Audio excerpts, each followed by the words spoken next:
Halo, kembali lagi di Budayakan Channel. Salam literasi dan salam prestasi. Baik, seperti biasanya, Pak Bim Bim senantiasa mendoakan kalian supaya sehat selalu, semangat berkarya, dan tercapai semua cita-citanya. Kali ini, kita akan membahas apa? Tanpa basa-basi, kita langsung masuk ke materi pembelajaran. Halo teman-teman, kembali lagi di Budayakan Channel. Kali ini kita akan belajar bersama-sama nih tentang materi ragam hias pada bahan tekstil dengan kompetensi dasar 3.3, yaitu memahami prosedur penerapan ragam hias pada bahan buatan. Dan tujuan pembelajaran yang harus kita capai ada 4 poin nih.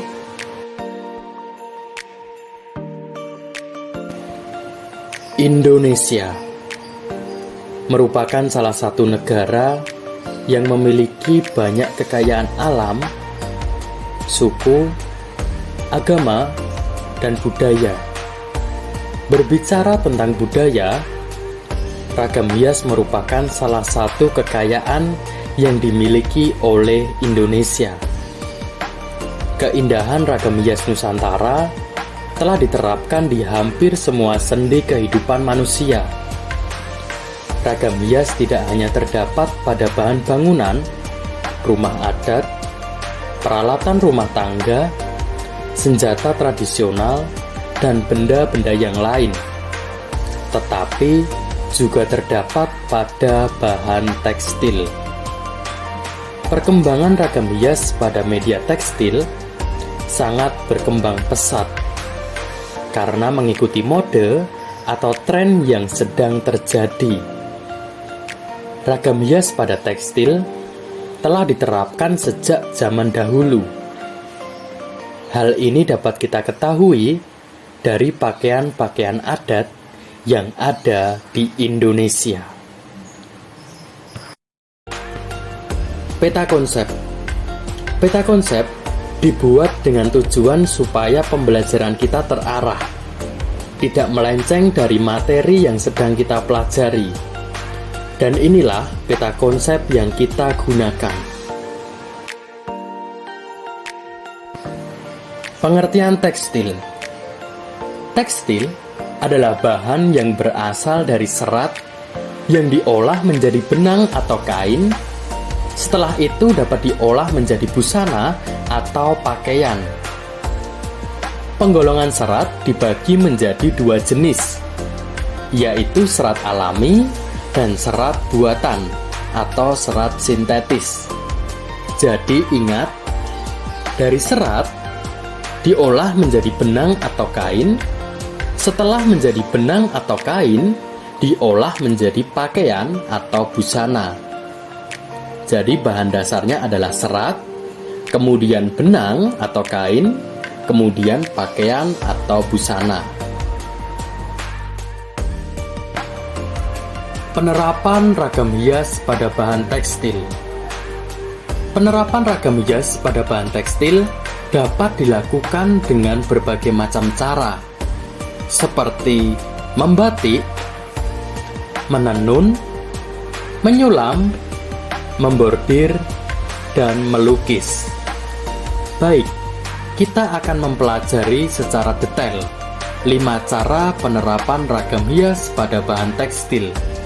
Mari kita simak pendetailannya. Yang pertama, membatik.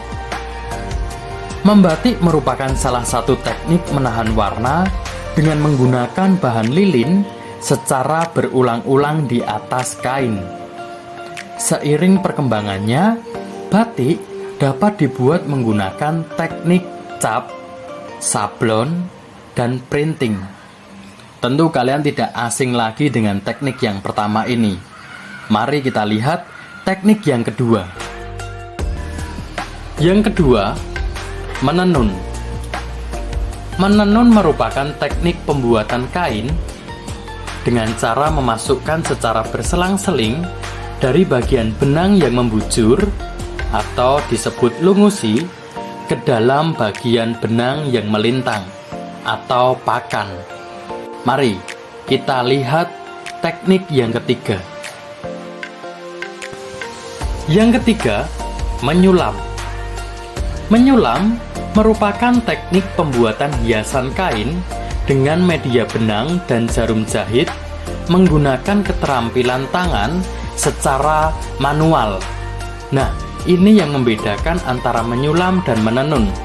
Jika menenun menggunakan alat sederhana, tapi kalau menyulam tidak menggunakan alat atau bisa dikatakan secara manual. Yang keempat, membordir.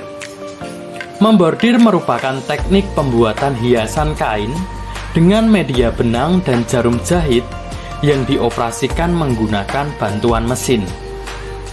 Nah, ini yang membedakan antara menenun, menyulam, dan membordir. Kalau membordir lebih modern lagi karena sudah menggunakan mesin.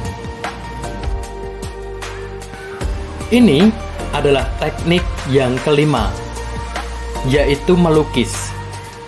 Melukis merupakan teknik hiasan pada kain yang menggunakan alat dan bahan untuk melukis, seperti cat dan kuas. Teknik melukis ini sering dikerjakan secara manual, walaupun dalam perkembangannya sudah ada mesin print atau biasa disebut dengan printing. Baik, kita memasuki jenis dan sifat bahan tekstil. Jenis dan sifat bahan tekstil dibagi menjadi dua, yaitu bersifat alami dan bersifat buatan. Nah, kita akan pelajari yang pertama terlebih dahulu, yaitu jenis dan sifat bahan tekstil yang bersifat alami.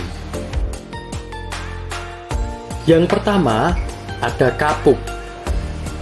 Kapuk memiliki karakter, yaitu teksturnya halus, serat yang pendek, tahan terhadap kelembapan, dan cepat kering. Yang berikutnya ada katun.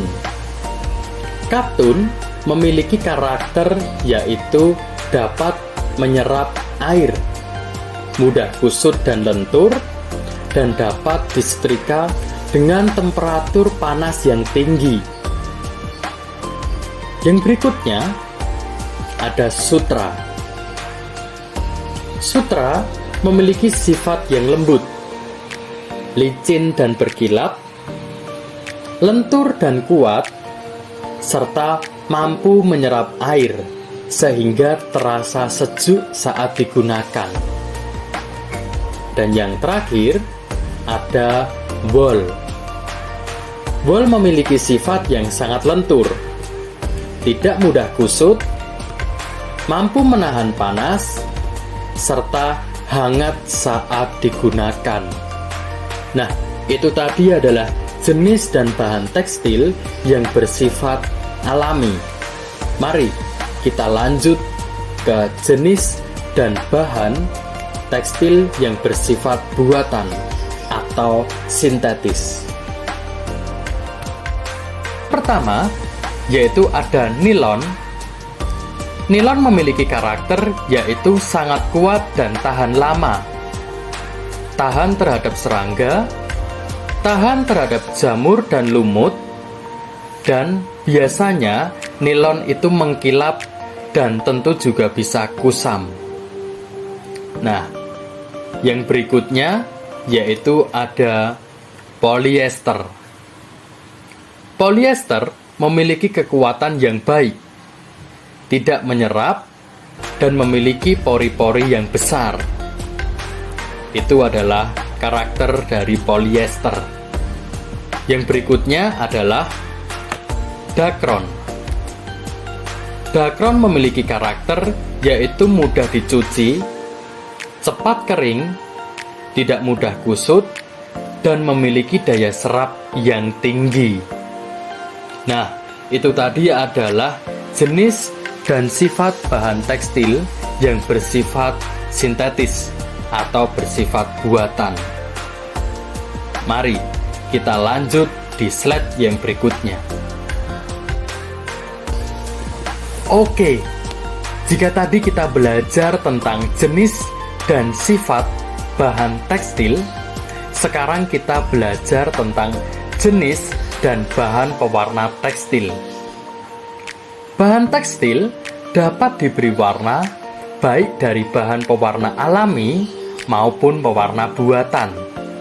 Masing-masing bahan pewarna ini memiliki sifat dan jenis yang berbeda-beda.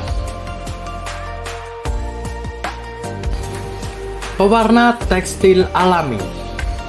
Pewarna alami dapat dihasilkan dari ekstrak akar-akaran, daun, buah, dan bisa juga dari bahan kayu. Nah, ini adalah contoh pewarna tekstil alami.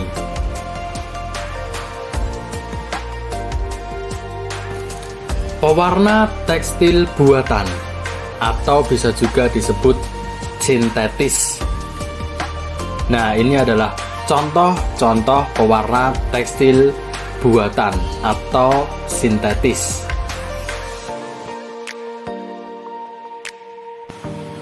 Baik, kita sudah memasuki slide di mana kita akan membuat karya menerapkan ragam hias pada bahan tekstil.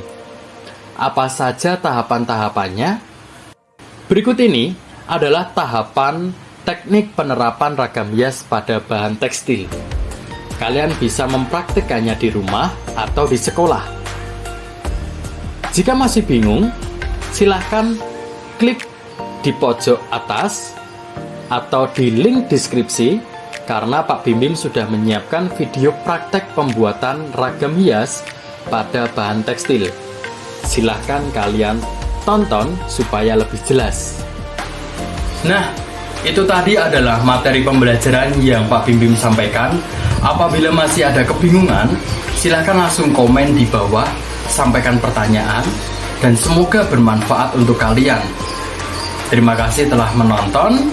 See you next time. Tuhan memberkati.